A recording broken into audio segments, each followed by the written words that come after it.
Welcome back to Power and Politics. A number of arrests have been made in Peterborough, Ontario, following a QAnon-inspired protest outside the police station there.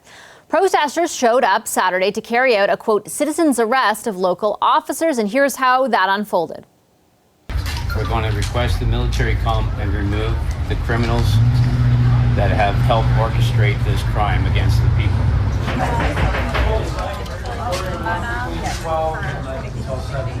Yeah, so we're going to place you under arrest with the rest of them over there. It's called participating in COVID crimes. You ever heard of it? You know, the Crimes people that are dying humanity. from the vaccine? My sister's injured and I have dead students. There is no COVID-19.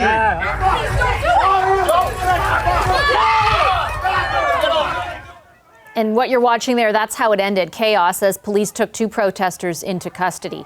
Ontario's civilian police watchdog is now investigating whether police used excessive force. One of the men charged says he suffered a punctured lung and 4 broken ribs during the arrest.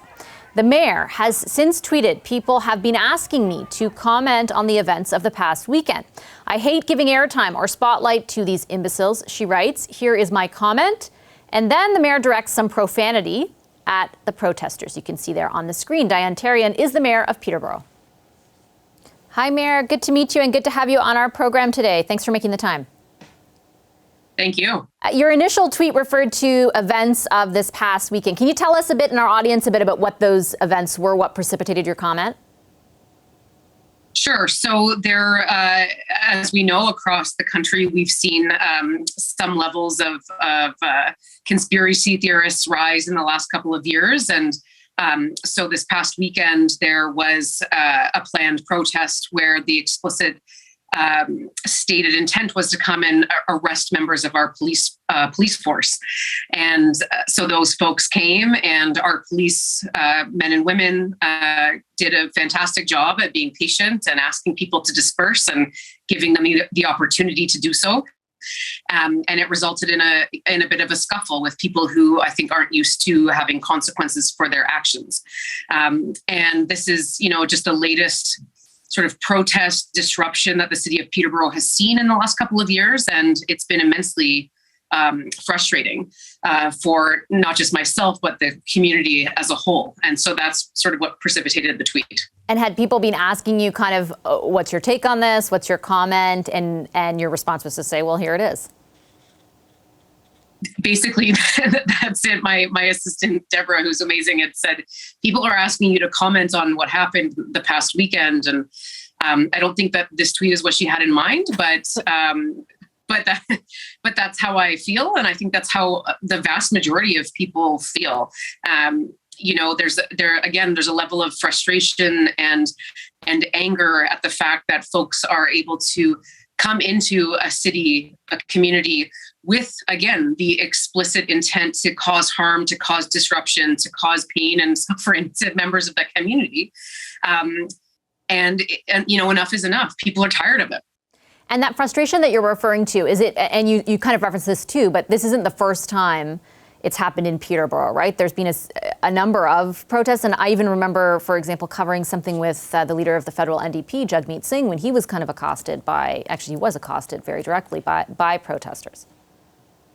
Yeah, no, absolutely. And, again, there's a right to protest, but there's also, a right to the people that live in the city to have the safety and freedom to enjoy our community without fear of being accosted by people. And so we've seen this kind of behavior on the rise. And again, Peterborough doesn't have the, monopoly on lunatic behavior, but we have seen it sort of sprouting here in some ways, and people coming into the city of Peterborough from other places to participate in this kind of protest, right-wing, delusional ideology.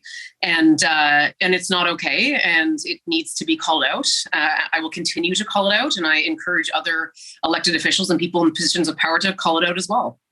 So some of the people who have responded to, the majority have been welcoming of your comments, I think maybe is the accurate way to say it, depending on where you're reading. Some of them have also maybe felt uncomfortable with the language that you use, though they agree with the sentiment. Is there any, I guess, what went into, was there, a lot of consideration of that, or are you just kind of at the point where it didn't matter?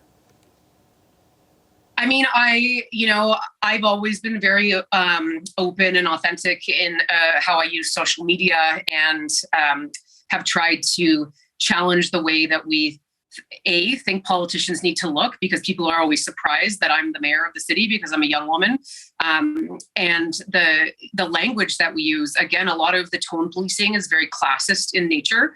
And, you need to talk to people on their level. Like I've said, I have a master's degree. I can talk to you in a scholarly fashion when the situation calls for it. But this group of people is not a group of scholars. And I think the amount of frustration that we feel is because you can't reason with unreasonable people. And so they need to be told directly in terms that they understand how people feel about them. And so I, conveyed that, and I would do it again. And just finally, before I let you go, on that wider issue, though, of how people are getting increasingly frustrated, the prevalence of conspiracy theories, the fact that basically this woman called for people to show up and they did. You have time now that you've spent overseeing the city. Are you worried about the capacity to deal with it? Are you worried about it continuing to get worse? And sort of the approach or the ability that law enforcement and governments of all levels and just all of us really have to grapple with it and to make sure it doesn't continue to get worse? I mean, we saw this play out in the city of Ottawa, which is a much larger city with a much larger police force. This past winter, the Peterborough Police Service again did, an outstanding job at dealing with these people, and they have been for close to 2 years now. We've been seeing these kinds of protests of a similar nature, which has all been exacerbated by COVID-19. And so I think the fact that there's finally been some arrests and consequences for their actions hopefully will deter them. But I mean, again, there's a group of people that are just, I feel like they're just bored with nothing else to do because they're protesting mandates and there's not even any mandates anymore. So they're just kind of showing up because they've got nothing else better to do on a Saturday. They should go volunteer or help the community, but they don't. Okay, Mayor, I'm out of time. I'm going to leave it there. Thank you very much. I appreciate you sharing some of your time. Thank you. Hi, I'm Vashi Capellos, host of Power in Politics. See more of our show by subscribing to the CBC News channel or click the link for another video.